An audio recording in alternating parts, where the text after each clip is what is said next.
দেবেন যে যারা ধনী ইনভেস্ট করতেছে এই 6 মাসে বাংলাদেশে কতশো শিল্পপতি কোটিপতি তৈরি হয়েছে? কতশো বলেন, কতশো? দুর্নীতি করা ছাড়া 6 মাসে কিন্তু কোনো শিল্পপতি কোটিপতি তৈরি হয় নাই।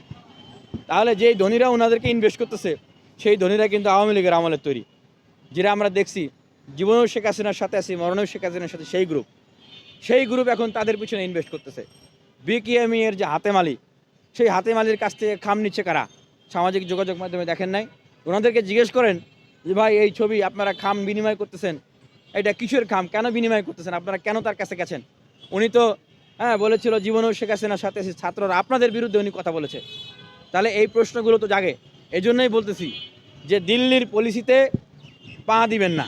আমাদের ছাত্র বন্ধু যারা নতুন করে রাজনীতি করতে চায় তাদের উদ্দেশ্যে বলবো যে দিল্লির পলিসিতে পা দেবেন না। আপনাদেরকে গাছে তুলে দেবে, আপনাদেরকে বলবে যে ভাই আপনাদেরকে আমরা দল গঠন করেন, আপনাদেরকে আমরা ক্ষমতায় তুলে দেব। আপনারা রাজনীতি করে শর্টকাটে ক্ষমতায় যাওয়ার পথে আপনারা পা বাড়ায়েন না। রাজনীতি